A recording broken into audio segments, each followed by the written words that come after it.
Hello and welcome to another episode of the Citizens of Lorcana podcast, a podcast where we invite you to be a part of their world. We're your hosts, Jared and James. Today we're talking with two TCG veterans and content creators extraordinaires. So without further ado, let's jump into the episode. Hey everyone, welcome to another week. Last week we had a chance to visit with Tia Boyson. So if you haven't checked out that episode, make sure to go back for a listen. Today we're talking with two of the people that I most look up to in our community, not just in the content creator community, but in the greater Lorcana community as a whole. Scott and Dan from the Forbidden Mountain. Hey guys, welcome. Hey, thanks for having us on. Thank you guys. How you guys doing? This has been a long time coming. I mean, Scott and I think talk just about every single day. Yeah. Yeah, we have about everything, not just Lorcana. That's what's great. This is true. Star Wars, Marvel, all kinds of stuff. Oh, all right. Yeah. We can get into all that. Yeah. But for reals, I know you guys weren't there at the very beginning. No. Or at least I wasn't aware of you at the beginning. But I've definitely followed you guys pretty much since you started. I mean, here's the funny thing too. When I first got into Lorcana, James probably remembers this. We did an episode on building your Lorcana community. And I remember watching this video about building your local Transformers. Was that the game that you guys played? Yep. I'm pretty sure it was you guys. Mm-hmm. Did you make a video like that? Because it was in Philadelphia. It might have been us. It might have been somebody else. I'm not sure. I don't know. All right. Well, it's okay. so long ago. Never mind. I don't know. It's plausible. Yeah. But I'm not sure. Yeah. Well, I'm attributing that inspiration to you. So there we go. Thank you. All right. So starting off this year, we're doing a new segment called Deck Tech Inspects. And basically, we want to know as much as you can reveal what deck you're taking to locals, what some favorable matchups you have with it, maybe the reason why you're taking it or what it doesn't do well against. You don't have to give us like a deck list, but maybe the colors. Scott, and you can start. Go ahead. Oh, you're going to a tournament this weekend. I might not be able to go. So. I'm pretty confident this weekend I'm going to be playing Amethyst Steel. In all honesty, we have Hartford coming up in a couple weeks. And that's a 1K, a 5K, and a 1K. And Ruby Amethyst is the best deck in the game. And I don't know that I'll be able to convince myself not to play it. However, if there's any chance, it will be an Amethyst Steel more than likely. So I'm going to get some reps in with it this weekend, see how it goes, see how the matchup specifically into Ruby Amethyst goes and how it plays. And yeah, that's what I'm feeling. Just I don't think I could play a deck right now that didn't have Amethyst. So like the answer was always going to be Amethyst X. It's too good, too consistent. What about you, Scott? I would probably be practicing with some of the Mufasa decks that we've been talking about in some of our group chats. Dan really hates those types of decks because he finds them extremely boring. But some of our teammates that we work with have some good insights on them, and I think that it has some game against Ruby Amethyst and some other decks. I'm not sure, honestly, like what its matchup tables are because I really haven't played it very much or really understand what's super powerful about it, but it seems kind of fun to me. So I would try to, if I was going to a local, I would definitely be practicing with like versions of that because I think it's like pretty fun. No, I listened to one of your podcasts where you're talking about 3 decks for beginners, and that was one of the ones that Dan listed off, but I could tell just from the way he's describing it that it was not his favorite. Like basically you just play your cards. There's no thinking, and that makes it good for a beginner. Well, what made it worse was the fact that like I'm making this like video for beginners, and I'm like, yeah, by the way, this deck is like $450. Yeah, yeah, this is true. That's a little bit of a drawback. Yeah. I was surprised though, since you mentioned Dan that you're playing Amethyst Steel. I think you may have mentioned this in a recent podcast. The build that was used, I think, at the Cincinnati Con was like $100 deck. Yeah, so that's one of the versions of it. That's like the more aggressive. That version had 60 characters. So yeah, it's weird to say like an Amethyst deck didn't have friends on the other side in it. In all honesty, so yeah. But yeah, it was very interesting, definitely different. Shout out to those. I thought it was very innovative. Oh no. I thought it was cool. I mean, it was definitely on not on my radar to have all those bodyguards and all that kind of stuff, and a lot of cards that you just don't see a lot of play with. So I thought that was really interesting. So I think the question we want to know, though, especially Dan, since you're playing this week, how does the Amethyst Steel deck match up against Ruby Amethyst? I think I think the end game is really tough. You don't have great answers to Ursula, so you really have to try and leverage like super weird cards and like honestly try to outvalue Ursula, which is so very difficult. And to me, I think that like the only way to do it is to play your own because you have to match it that way. But the deck can get a little clunky with uninkables, so you have to like really kind of make decision points of like how many uninkables am I really willing to play? How many Elsas do I want? Because Elsa and Tinkerbell is such a great combination to utilize. But unfortunately, that combination does not answer Ursula all that well, which is kind of part of the problem. So I'm definitely going to be running Crab still. I think Crab in that particular version is very good, leveraging Blue Fairy, leveraging Pascal as ways to kind of trade up to Minnie Mouse is always good, and then obviously Blue Fairy with all the Floodborns is a lot of great synergy as well. So I'm trying to create more card advantage for myself through draw to try and win that race against them. But sometimes I just think Ursula in that deck is really, really tough to deal with. Yeah, makes sense. I'm like ever since that one, I really tried making a Sapphire Steel deck work. And the fact that the Sapphire Steel deck took second place in that online tournament has me excited. But it's just like you said, the thing that's frustrating about it is when it hits well. Yep. But when it doesn't, like when your hand bricks, it just kind of like if you don't get Fishbone Quill and you don't have somebody that can sing A Whole New World on turn 5, like good game at that point. And I that thought it tournament was like a perfect example of it, yeah, wasn't it? That yeah. final The that final finals match. was like, here's how awesome it is, and here's how not awesome it is. Mhm.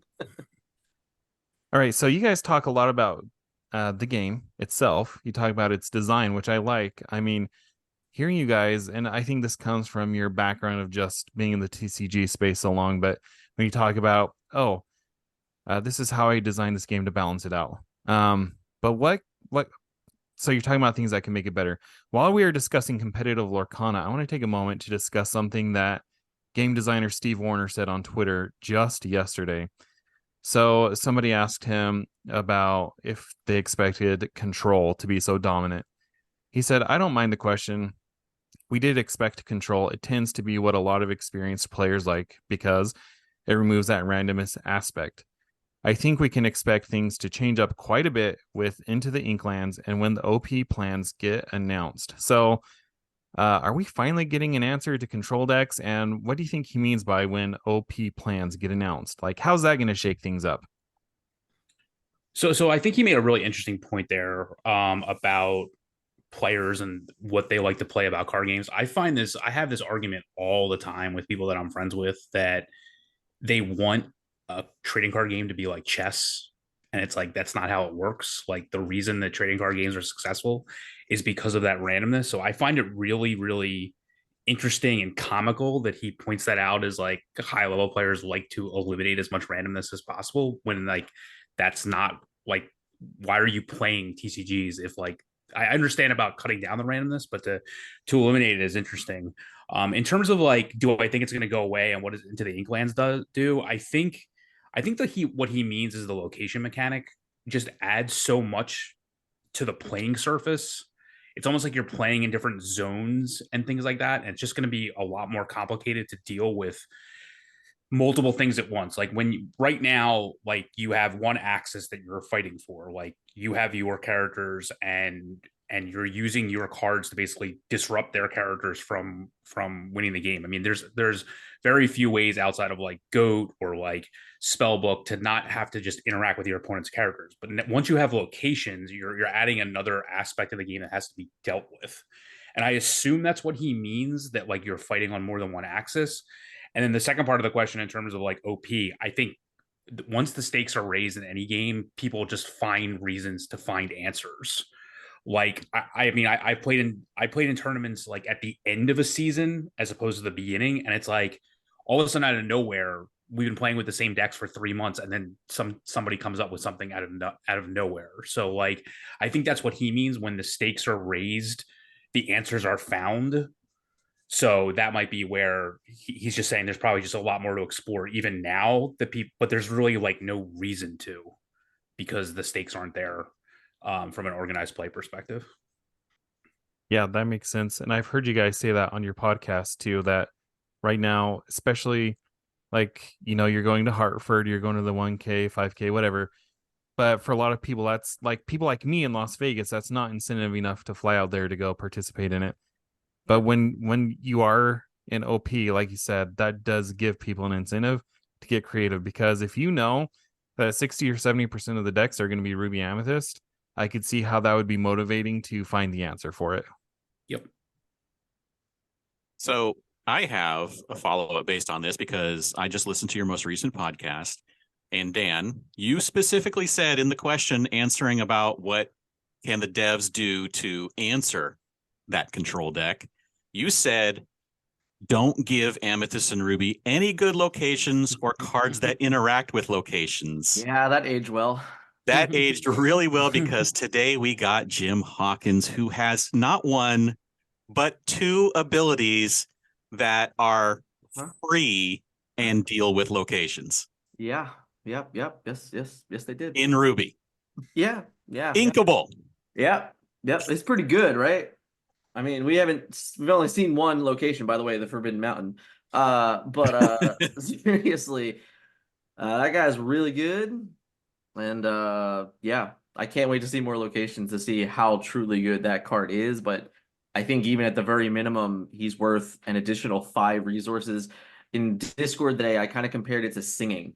It's basically like he's a singer for locations, because you get to just play a card for free, and then on top of that, you get to move to it. So like we don't know all the implications of that just yet, because there's hopefully, I don't know, let's say 12 locations, maybe. I don't know. That seems like an okay fair amount. We'll have to see how good that guy is, but I think on the ground floor, he's very, very, very good. And he's a legendary, so I'm guessing that they probably said this one's. I'm sure he's like, I think Steve also said recently on Twitter that legendary is meant for uniqueness, and I think that's obviously a very unique ability. Yeah, let's hope so. Let's not hope it's not like a bunch of this going on in all the cards that we're getting in the set. Yeah.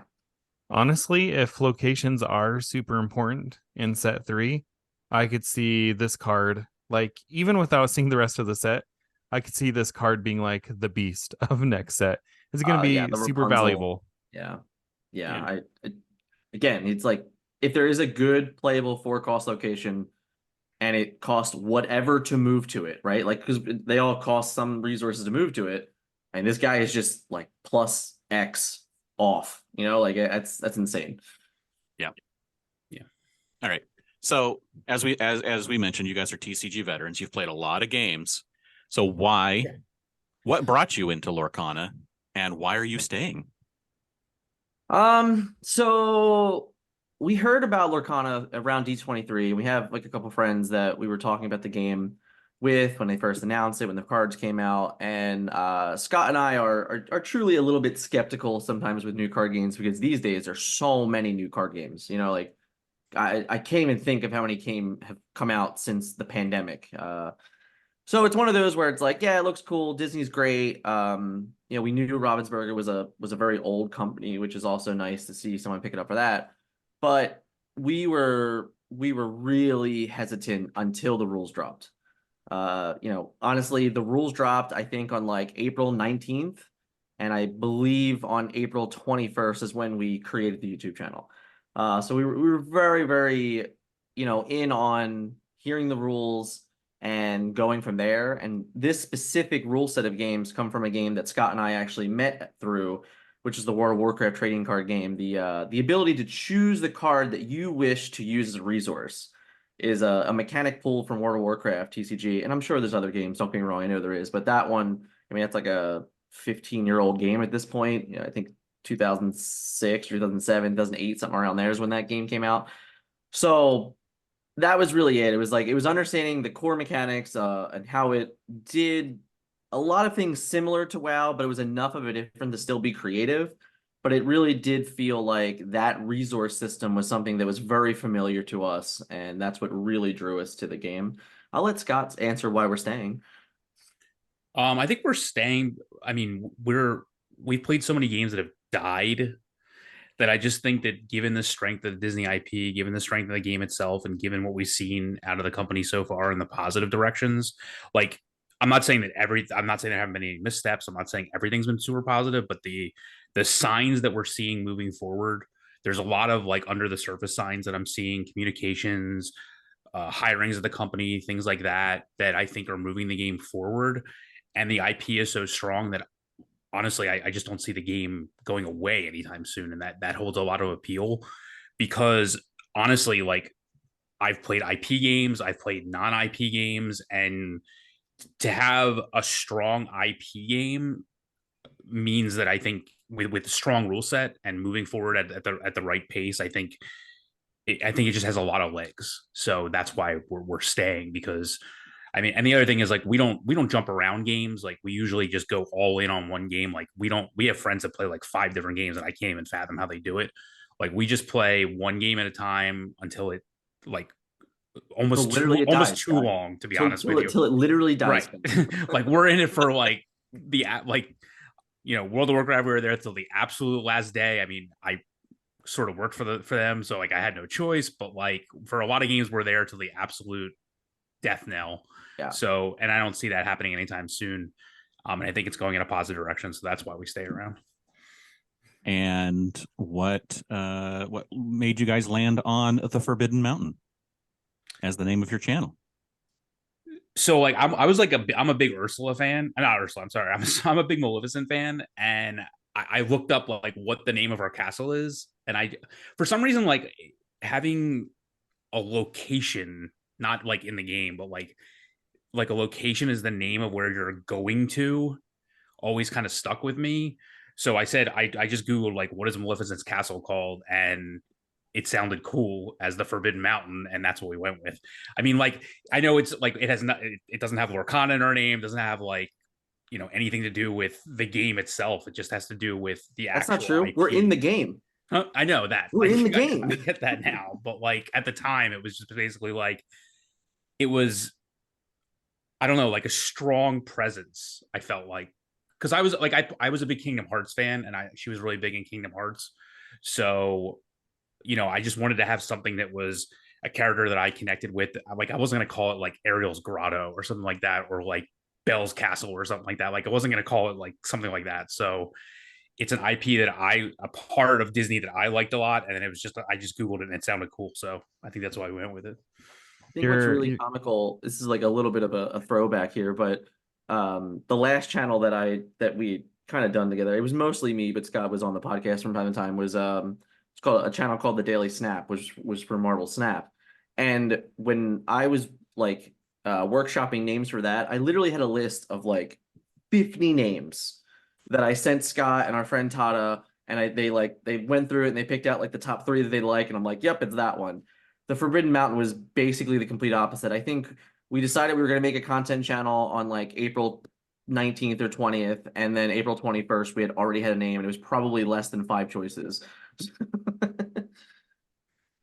That's awesome, though. I'm going to say a couple things. Number one, until the card was revealed, I assumed the Forbidden... You're going to laugh at me. I thought the Forbidden Mountain was like Elsa's, like where she climbed up. I mean, a lot her of ice people think castle. that too. Yeah. And then the second thing, how awesome was it? Like, it almost feels like it was purposeful that was the first location that they revealed. Oh man, I don't even know how to express the feeling of it, honestly. Like the timing of it was also really great. Yeah. We were at PAX Unplugged, and I had conversations with Rochelle, with Steve, all weekend. So it was like a really just great, coming off of PAX Unplugged, seeing the success of that event, and then that location, like it just like we didn't know anything. Like they didn't say anything about like, hey, we're gonna reveal stuff starting this week, like nothing. So like when it came out of the blue, I was like, what? I was like, that's so awesome. It was very, very cool. Yeah. I'm still waiting for the Citizens of Lorcana location. Just teasing. Okay, so moving on. On your channel, you guys actually cover a wide range of topics, and you cover everything from a market watch to a meta report to deck profiles to new player guides. So my question to you is, how do you do it all? Like, when I think of you guys, it's hard to pinpoint exactly where I'd put you in like this pod of what you specialize in because you do so much. So how do you do it all? Like you're putting stuff out almost every day, it seems like. It's not every day. It might feel that way, but it's not. In all honesty, when we started the channel, we was very much a learn by doing type scenario where we were trying to figure out like our place and like how we were going to do it. For me, it was like the third channel that I had really started up and tried for different games now. And it really came down to what we're good at, right? And then you just named a lot of stuff, which is nice. It really is complimentary. But we really try to focus mostly on one thing, and then it just looks like we use that one thing to kind of, give information everywhere else.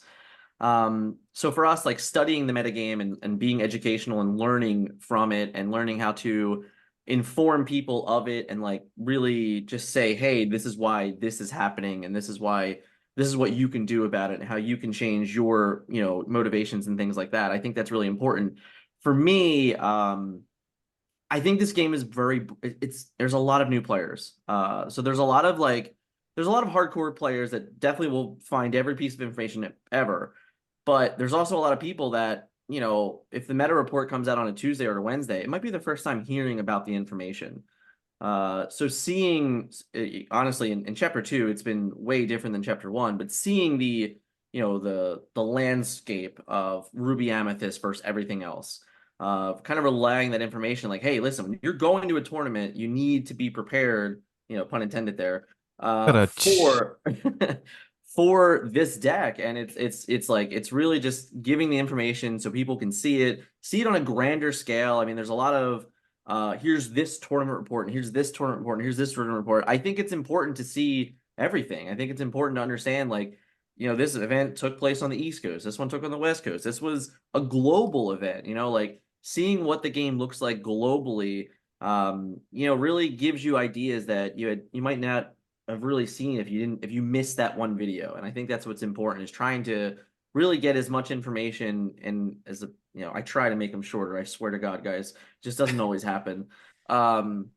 I think that's what I really like to enjoy. I like to inform the community on the meta, so they really can make the best educated decisions in their own deck building. That's one of the things I appreciate when I listen to you is it's like whether it's the tournament reports or the meta, you always highlight the different things that, like, even though 7 of the top 8 decks in that tournament were Ruby Amethyst, you're like, this is what makes this package unique. This is what makes this one work.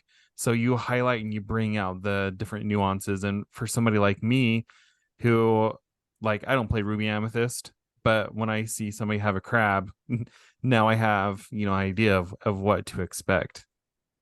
Yeah.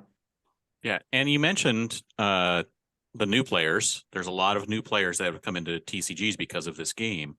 What's something as experienced players that you wish the greater community knew or understood about TCGs?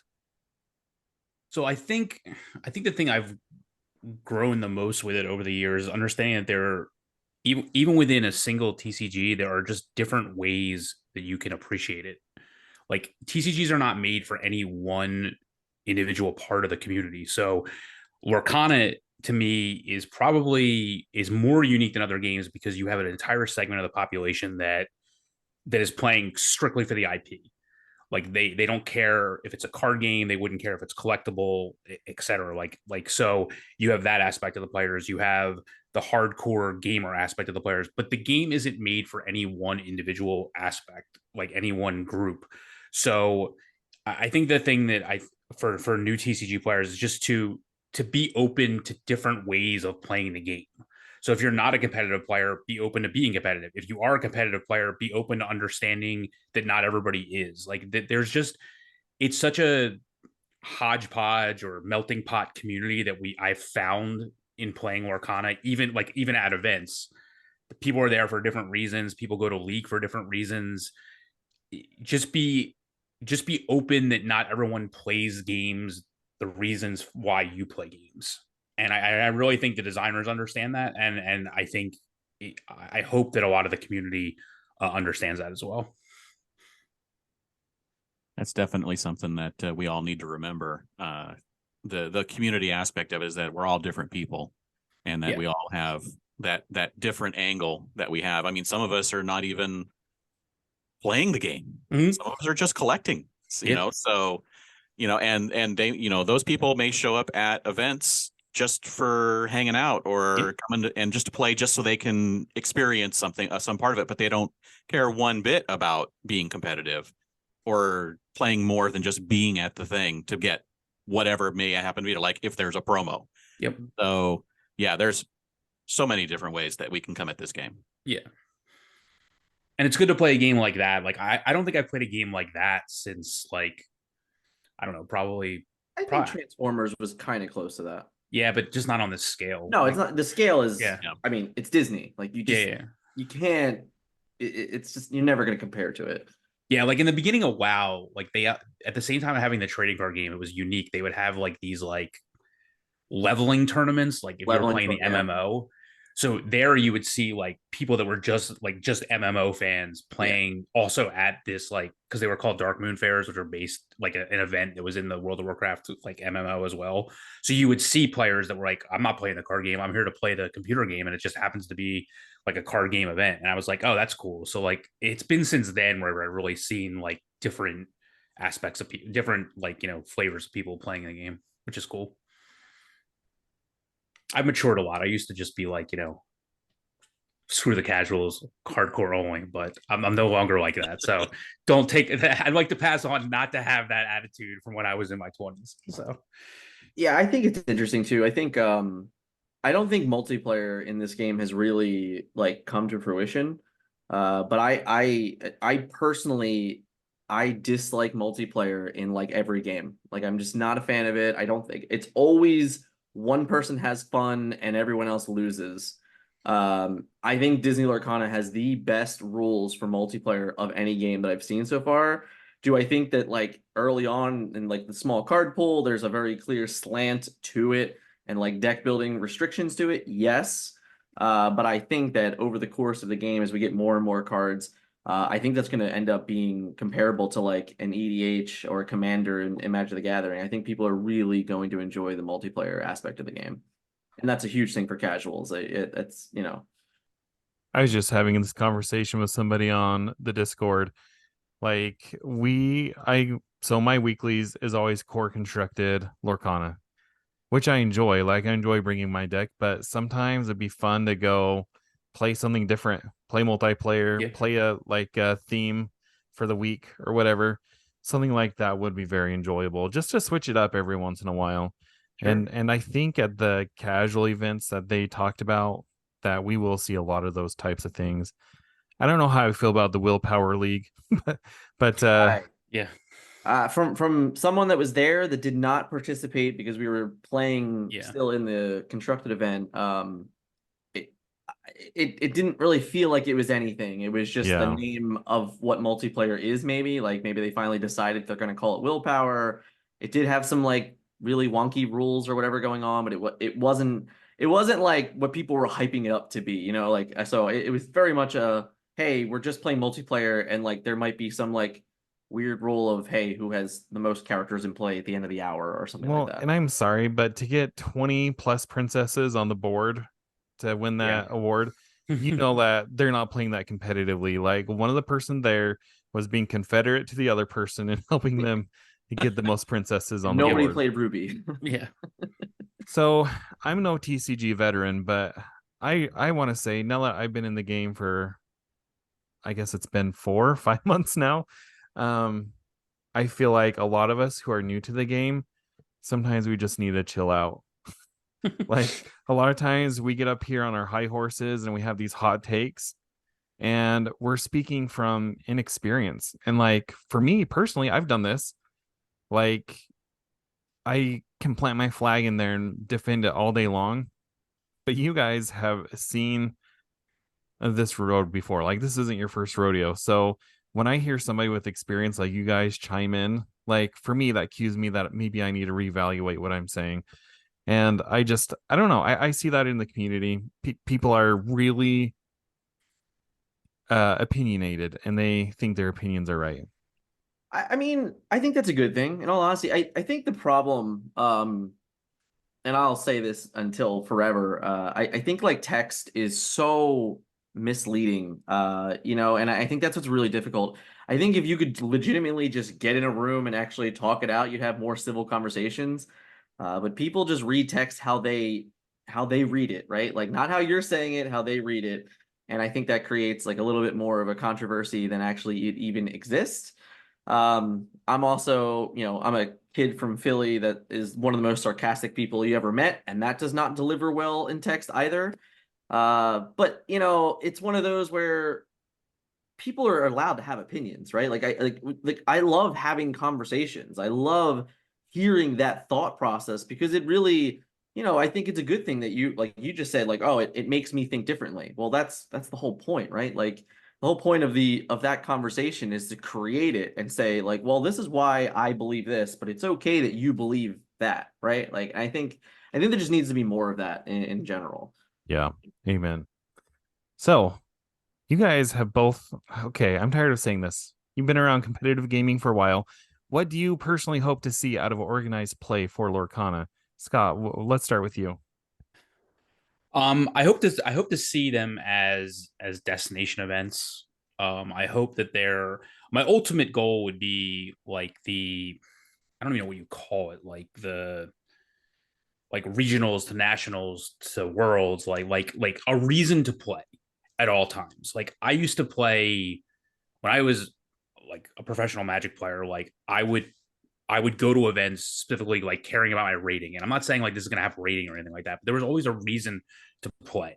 There was always like this was going to lead you to this, that was going to lead you to qualifier for this, etc. So like I always felt like I was always growing as the tournaments grew. So I'm There just was a hoping that I think the smart thing for them to do is to have destination events because people want to be able to say I played in nationals or I played in even I played in regionals, I played in states, I played in the world championship. I can't tell you like I know it sounds like cliche, but like there are people that are literally are like I got to play in the world championship of X, and I was like, oh, okay, like I played in the world, like it was weird. Like there's been times where like I was at WoW World Championships and people are like, man, I can't believe I'm in the world championship of something. I got to tell people I played in the world championships of something. I'm like, okay, cool. Like like I agree with you. It's cool, and games need that. Um, in order to thrive. Like I don't care about I don't care about cash prizes. I don't care about any of that stuff. I'd rather have like unique prizes like, you know, promos or specific like EA like extended art cards or like special enchanted type cards. I don't that stuff like doesn't matter to me as much as just like people want to be able to play in something that they feel there's a sense of accomplishment. And I think that's what's most important. That's what I want to see out of organized play is just the ability to define yourself through playing it, not necessarily like make a living on it or something like that. Like some people might be looking for. I don't that aspect isn't what draws me to it. It's the accomplishment. I can totally add on to like everything he just said. Sure. One of the most common things I see is, oh, why did everybody split? Oh, why is it always a split? Why does nobody play it out? Well, there's no reason to play it out, right? Like we don't, if it's a cash prize, then you can just split cash. It's no, if there's not that rating or that point system, like Scott and I, we go forever ago back, but we met each other as rivals realistically. Like we played each other in this one season for World of Warcraft in the Realm seasons. I'm not kidding, it was 5 weeks in a row Scott and I played in the finals against one another, and this was before we were teammates. We were just two guys in Philadelphia that played cards, happen at the same exact events. but we played every single week in the finals. We weren't splitting because we were playing for points. There was like a realm champion at the end of every season. The person with the most points got an award or something like that. I totally think that that's a great way to do it. I think making every event feel meaningful is always important for a competitive player. And then the last thing about the prize support, I think it's a slam dunk home run for them to give out like framed art cards. You know, like I like pick whatever art is your favorite art in the game. We can say Flounder, right? So if you could go to a tournament and win like an 8x10 frame of the art of Flounder, how excited would you be for that, right? Like I'm there. exactly, right? Like I think that there's a slam dunk opportunity. It's original art in the game. It's totally collectible, which means even if you're not interested in it, I guarantee you someone on eBay is. So I think that like there's definitely so many things that I think are so easy for them to do, and it's just going to be enticing enough for players to want to compete for that, you know, those type of prizes. Yeah, but that just it hurts as a collector to hear about all of these exclusive and special and one of a kind things that may show up at all these different regionals and tournaments. And it's just like you have to, as with someone with the collector mindset, you just have to find a way to tell yourself that you don't have to, like, you don't need everything. No, it is so hard. I think it's really interesting. So I think a game that we played for a while was Star Wars Destiny, and they had the same system, right? Like, well, actually, their system was broken and it was terrible, but their general like RCQ season, the like I think it was the top four. They got spot gloss characters. Now in that game, you started with characters in play, so it like they weren't in your deck, so they could be these interesting different characters. But it was like this just little piece of plastic that was just different enough, that was nice enough. And there was so many of them given out because it was like a top four event, and there was, you know, hundreds upon hundreds of events all over the nation and world that, you know, maybe they cost you like $25-$30 as a collector, which is, I think it's a fine thing, right? You know, like I don't think that's too much to ask for. I can definitely see a world where if first place gets a full art enchanted Elsa art or something like that, I can't fathom what that would go for, right? But can't have everything, right? I occasionally look up on eBay the top 8 playmats from Gen Con. Yeah, we got two of them. We got two of them up there if you want to, if you really want one. I can't splash that much money right now. Yeah, that's pretty crazy what those things are getting. I mean, and as you mentioned, like some special giant enchanted Elsa. I mean, you then throw that out into the market, and now you have people who don't even care about Lorcana want something like that. Yeah. And you're competing with all of those people too. So yeah, it's definitely a world where I guess it's just get good and win everything so that you don't have to worry about it, right? I mean, maybe. I mean, I don't have any D23 cards, but yeah, know, right. I don't have any of those. Yeah. See? I mean, there's a lot of glare there, but I can see it. Yeah, it's there. It's there. Yeah. That's it. There you go. Now I can see it. Yeah. All right. So speaking of being, you know, Lorcana, where it's going with OP, where do you think the game is in 5 years? If it lasts 10 years, do you think it's going to be joining the big three as the consistent, always there TCG that everyone looks to as, can it join those as one of the big ones? So everyone always talks about the big three, and that's Magic, Pokemon, Yu-Gi-Oh. I think the difficulty is that it's to break into that tier is extremely difficult. Like, do I think it could be number 4 or compete for number 3 with Yu-Gi-Oh? Probably, although I still see Yu-Gi-Oh regionals getting like 2,000 people. So do I think the game's going to be around? Yes. Do I think we're going to have 2,000 player tournaments? I don't know.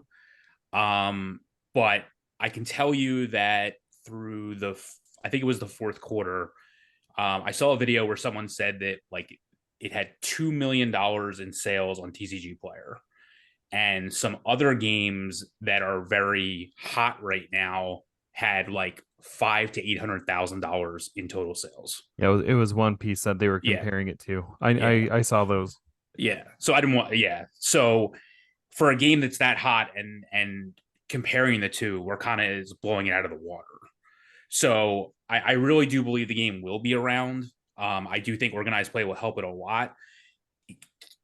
I think it can solidly be number 4 without even batting an eye. Can it break in the top 3? I think that depends. It cannot beat Pokemon or Magic. Like from a card game perspective, you just can't touch that. I think someone told me that Pokemon is technically the number 1 IP in the world. So like when you count everybody that like all of Japan, all of other, all these other countries and things like that, like you just can't compete with the name recognition of Pokemon. And even when you have something like Disney that's as big as it is, Pokemon still beats it. So I don't think you can touch the first two. Magic just has too much. Obviously there's people every day are saying Magic's going to die, Magic's going to do this, but it's not. Unfortunately, it's still going to be around. So can it compete for number 3? Maybe. I just don't know what the Yu-Gi-Oh scene's like now, but I do solidly think it can be top 4, top 5 without really having to do much more than it's already doing, to be honest with you. I think the question is, does it need to be? In all honesty, I think I don't know Ravensburger would like for it to be. No, of course, but like, I'm sure Ravensburger would just be happy with successful, right? And I think that's where I would go, is that breaking into that is phenomenal, but no one's done it. And like a lot of that is just reliability. No matter which way you want to talk about rules, all that crap within the games, but like those games have been reliable for 25 plus years. They're always there. They're the standard in the industry. So I don't think that can happen, in all honesty, in 5 years, unless one of them decides to hang it up, in my personal opinion. But the game can be successful and not be in the top 3. No, I don't I don't envision a future where it ever replaces the top 3, but I do envision a future where it, like, maybe there's a big 4. And Lorcana earns its space in the market shelves right alongside Magic and Pokemon and Yu-Gi-Oh. Because I agree. I don't think any of the big 3 are going anywhere anytime soon. I mean, if any of them are, it's Yu-Gi-Oh is the one that I hear. Some places it's hot, some places nobody plays it at all. But I definitely think Pokemon the global and Magic. The global aspect's the hardest part. I think that's the global aspect is so difficult to break into in a short period of time. And like, people are like, 5 years, that's a long period. No, it's not. Like, it's a blip, right? Like, in all honesty, like 10 years, maybe we can have the conversation. Within 5, I think it's really difficult. Okay, so we're putting it in the calendar 5 years from now to have you guys back on to revisit this discussion. Perfect. Whether or not the game exists, you got it. Yeah, I think for sure that what we're looking at is the goal is never going to be replacing one of those top games, because like you said, it just can't be done. Being in the conversation. They're just permeating the entire TCG space and the world, especially like you said, Pokemon being known everywhere. They have TV shows, they have cartoons, they have games, they have all this stuff. It's like everywhere. So you can't do that. So what you can do is you can join them in some manner on that level. And I think that's something that is definitely possible because of the combination of the Disney IP and just running it in a manner that provides a way to get that success. Have to prove you're reliable. Yeah. You have to prove they're reliable. Yeah. So it's set every 3 months, getting an OP program running and having it run consistently and well. And doing that for, as you mentioned, 5 years is a blip, but doing it for 5 years will show everyone that they're trying and they're succeeding. In all honesty, like 5 years is a long time for a lot of games. Like, the games don't last that long. So if they're able to successfully hit the 5-year mark, which for what it's worth, I am 100% betting on that they do. I think that's step 1. I think that's goal 1. You really start with the end in mind. I'm sure the end is 20 years, but 5 years is definitely on that cusp of probably like first landmark to truly hit. That's at 20. Man. Yeah. Oh, okay. So we like to ask the Amethyst. Still running. Yeah, that's what I said today. If Ruby Amethyst is still dominant 5 years from now, I might reevaluate where I'm at with the game. Yeah, That's fair. So one question we like to ask content creators is, what piece of advice would you give to aspiring content creators? Because I know there's a lot of people out there that look up to you, look up to us, look up to our guests that we have on here that create content. So what piece of advice would you like to give? Dan, I'll let you take this one. I know you have a lot to say. I'll be honest, I can have an entire podcast on this. But I thought last week Thea was phenomenal, and I just want to like quickly add on to that. If anyone didn't listen to last week, you should go listen. But she said just start, like you don't need everything. I always tell people start before you're ready and then learn by doing. For anyone that doesn't know this, Scott, 8 months ago had never put himself in front of a computer and hit record ever. So, you look at that first video he did to the last video he did, and you can see general confidence grow over just doing. And I think that's the most important. The other thing is for content creators that are out there, I think a lot of people try to just do everything. And it's not easy to do everything. Honestly, if you're trying to appeal to everyone, you more than likely end up appealing to no one. And I think you really need to focus in on what you're doing. And then the last final piece of tea, but honestly, if anyone is really, and I do mean this, like if you're really interested in becoming a content creator and you don't really know where to start and you know where to find me, you can DM me. I am the definition of person that likes to help people into this because I can see everything that you can gain from it and like really change certain things of your life in all honesty. But success leaves clues. That's the best thing I can tell people. And what I mean by that is, look at the videos that you've made. If you've made 10, 20 videos, which one did the best? Figure out why that one did the best. Make a part 2. Like if this is the best video on my channel, there had to be a reason why this was the best video on my channel. Find a reason to make another video like that. And, for us, as a part of our story, Scott made the first meta report in July. Hey guys, guess what? There was no cards out in July, but Scott made the first meta report in July based off online data from where we were able to play the genie game. meta. Right. Yeah, exactly. Ursula's necklace, right? Like what that card never even existed realistically in chapter 1. But the point is that video was one of our first videos that got to 1,000 views. Success leaves clues. It's a video we do every single week. It's our for the last 6 weeks, it's our best video. That's why we do it, because your audience is telling you, hey, I want this video. So that's the tidbits I want to give to people.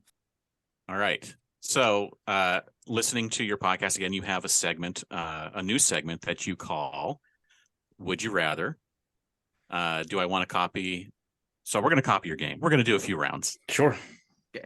So this one, I think you'll know who wrote the Would You Rathers here based on the first one, which is, would you rather flounder or wardrobe?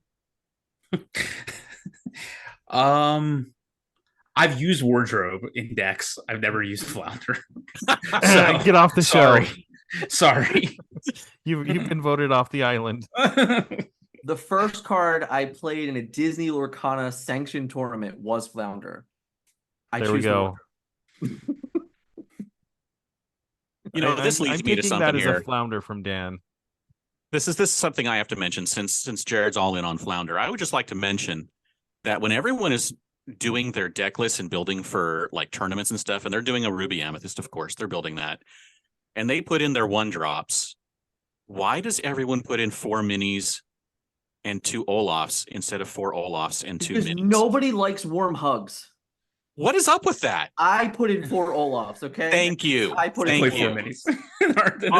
Whatever. It's because we only had so many foils that we had to split between the two of us. Yeah, That's true story. Yeah, the reason why we did different numbers was because of the foils that we had in our collection. No, I'm talking everyone, everywhere. No, I know. They don't 4 like minis. warm hugs. They don't like warm hugs. I don't get it.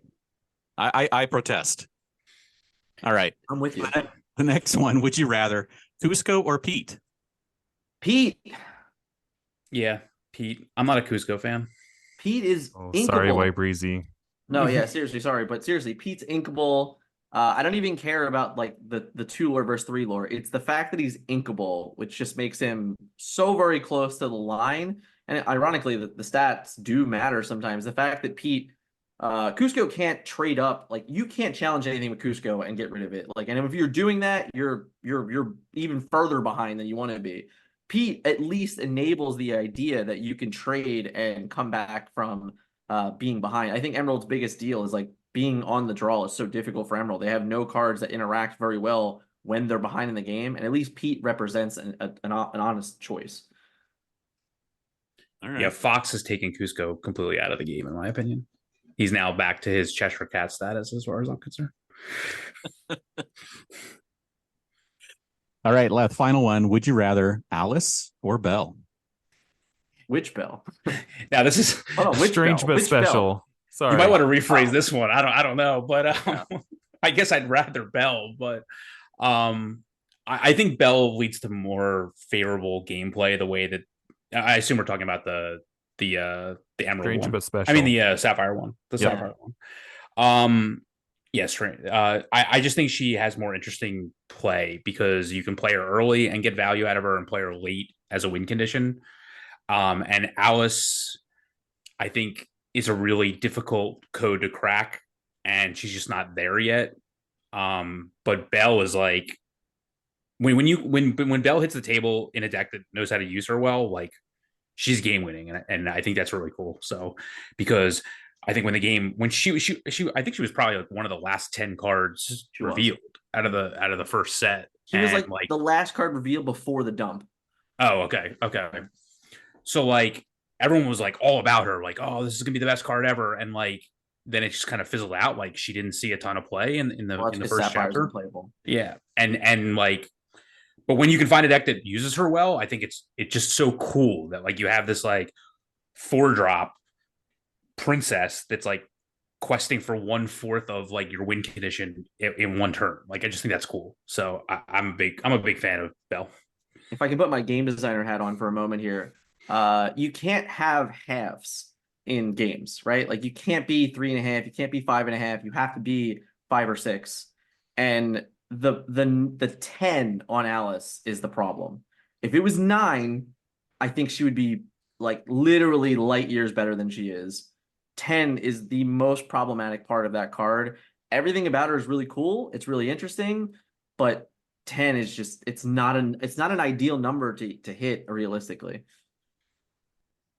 Yeah, 9 she could be fueled by the queen all by herself. Mm-hmm. Yeah. Yep.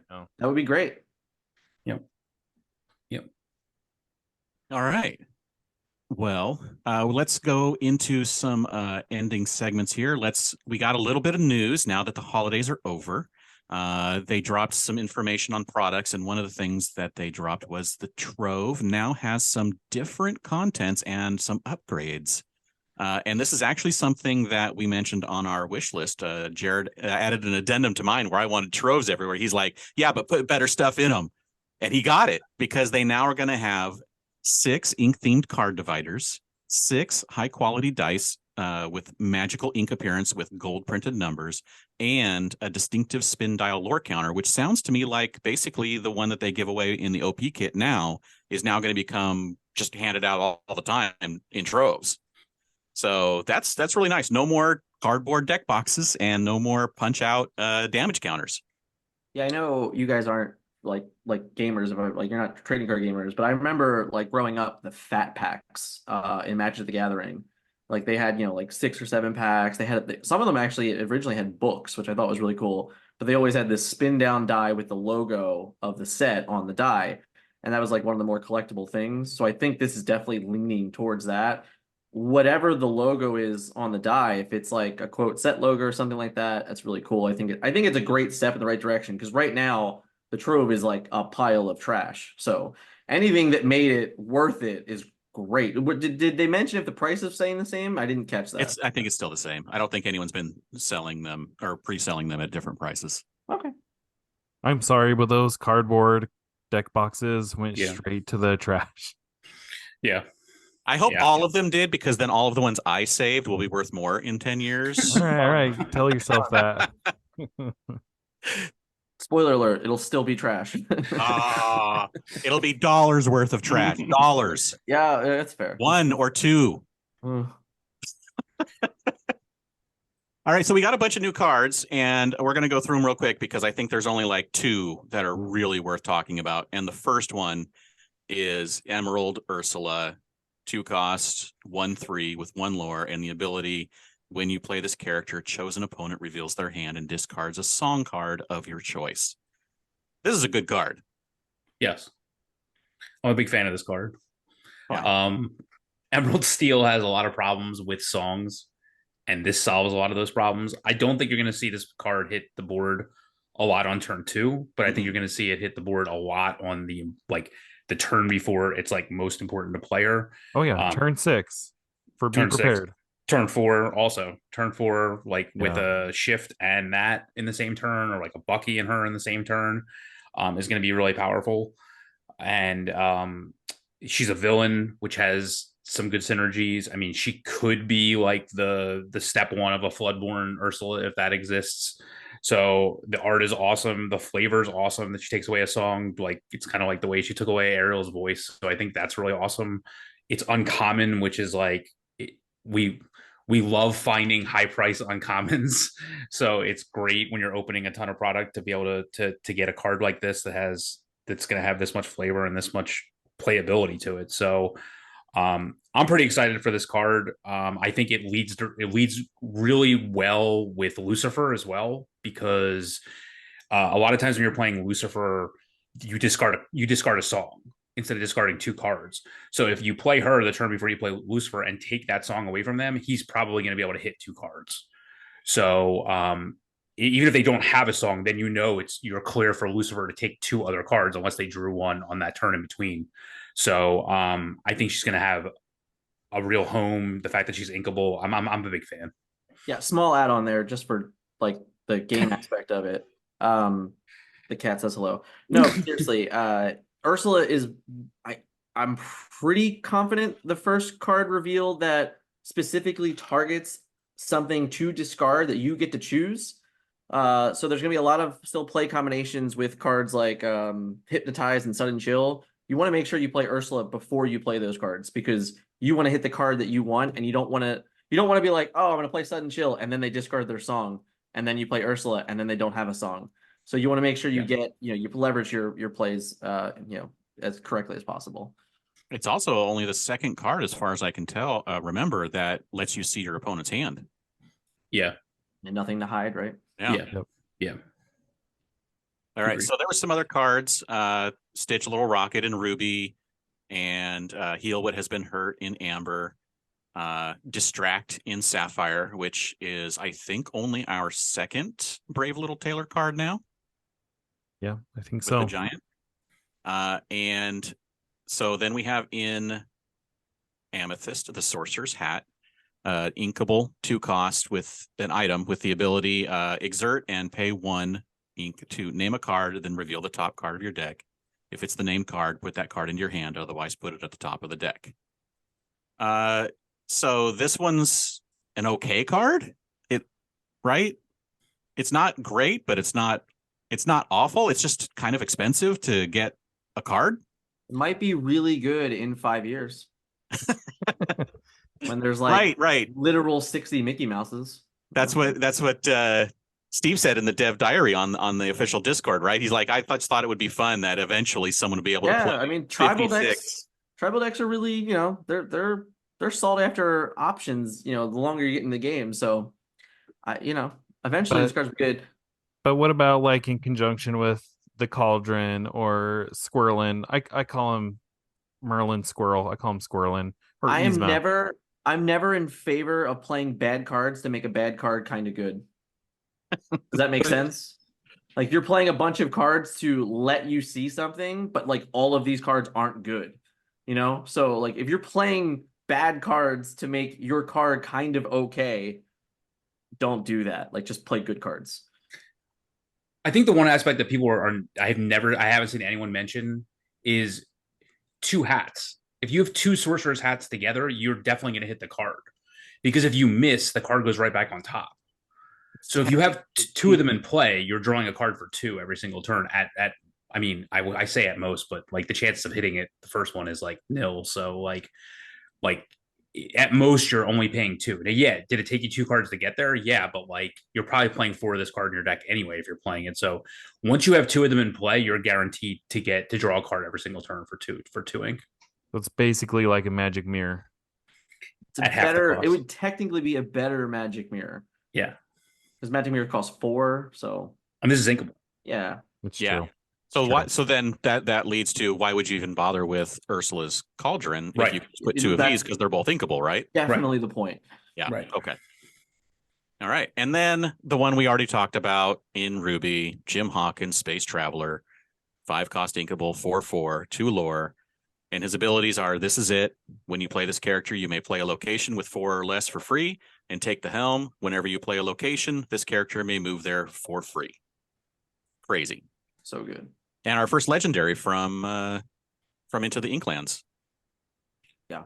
And he might very well be better than every legendary in Rise of the Floodborn without ever seeing another location. It's possible. That's how good this card probably is. I mean, so locations, I mean, it feels like they are, like you said, it's going to change the landscape of the game, but it just feels like they are going to really change the game. I mean, it's not just lip service of this changes everything. I mean, it really feels like it's going to change the game. So I think I have an interesting opinion of this. I think whenever you introduce a new mechanic into the game, you really there's 2 ways to do it. And for what it's worth, I think Disney Lorcana is almost always pressuring to change because singing is just unbelievable. Shift is unbelievable. Like most of these cards, honestly, all the singers except for Sebastian are playable, and Sebastian may have his time in the sun someday, just because of the mechanic itself. But this type of mechanic, obviously, it's game changing, it's game altering, it's adding an additional thing that you can do in a given turn. So the hope is that it is pushed. It's pushed to be powerful, because if they restrain, right? Like if they restrain themselves and they do that number thing where it's like if a location should be 2 but it costs 3 because it equated to like 2.5, that's bad. Like I don't think we want to be in that world, because if we're in that world where locations are overcosted and you're not getting enough for doing them, then we're probably going to end up exactly where we are right now. So I hope for one they really did push them, because it will very much change the game if they push them in the right direction. Yeah, what I'm most curious about Jim is whether or not, I hope he doesn't become like the standard of, I don't want to pay to move to a location, I don't want to pay to play a location. Like I just hope he's extra value, and everyone just isn't like, I'm only going to play locations if I can get them into play for free, and if I can move to them for free. I hope there's payoffs where he just shines and saves you 4 to 5 ink when you play him. Because honestly, like he's a 4/4, 2 lore for 5. Like it's a pretty vanilla card unless you're getting this value. And I hope that like he's just not like, I'm like the standard value. I hope he really shines as like you're really saving a lot by playing this card and having an extra card in your hand that you can play out and move and do all this stuff all in one turn and save yourself all this tempo by doing it all at once. I really hope he shines and it doesn't just become the standard for how you play locations, which I don't think he will be. But having seen so little, it's just hard to wrap your head around it. But I hope he shines as much as I think he will. I have to believe that there's going to be an item card of his like solar thing that he rides, that that like reduces your cost to move a card to a location. I could totally see that being a thing. Yeah. All right. Well, shall we move into Disney Jeopardy? Sure. Dan's gonna crush on this one. No, I'm not. So you guys can have a mind meld here. All right. So you guys know how Jeopardy works, yeah? Yep. Okay. So for 100, this is the name of the character that wants to marry Belle in Beauty and the Beast. Gaston. Ding, ding, ding, ding. Okay. We're throwing you a couple of easy balls here. Good. These are the 3 characters used in Disney's animated recreation of the 3 Musketeers. Goofy, Donald, and Mickey? There you go. Ding, ding, ding. Shouldn't get any points. He's not saying who is. I know. We gave up that standard a long time ago. But preferably you would answer in the form of a question. I watch Jeopardy every night too. It's pretty bad by me. Shame on you. Yes. Okay, for 300. This is Wendy's last name in Peter Pan. Oh.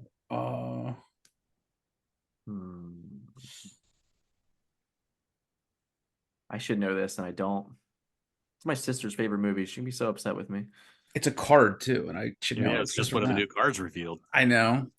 It's not like Google. Yeah, it's not like I want to say it's not like Smith or something easy. I just don't remember. I don't remember I just don't remember. The correct answer is, what is Darling? Oh, Darling.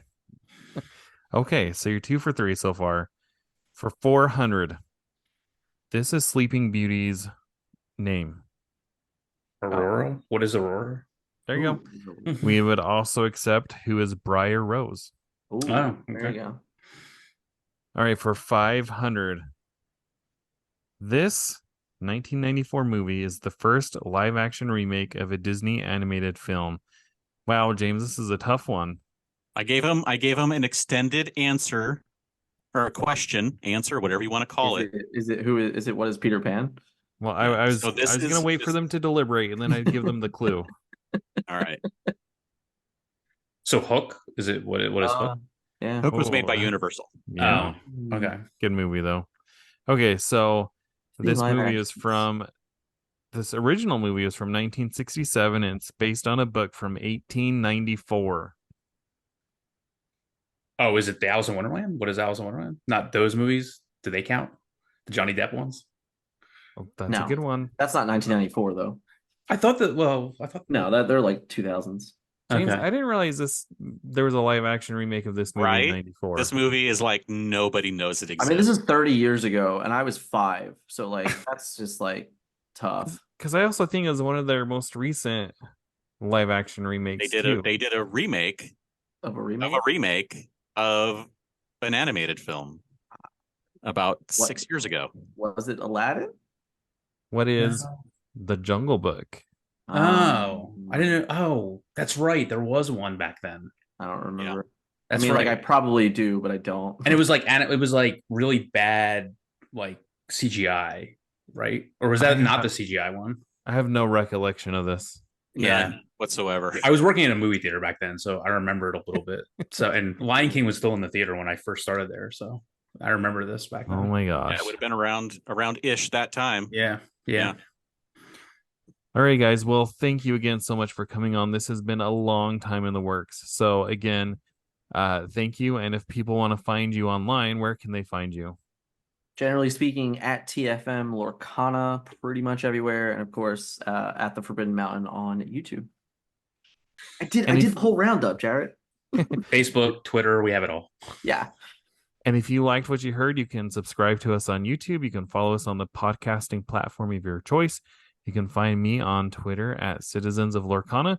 And James, where can they find you? You can find me everywhere at Dan Regal, and you can check out geekshotphoto.com for links for social media and photography stuff for my wife and I. And thank you all for joining us, and we'll see you next time. Thank you guys so much Thanks for having us. It was a pleasure.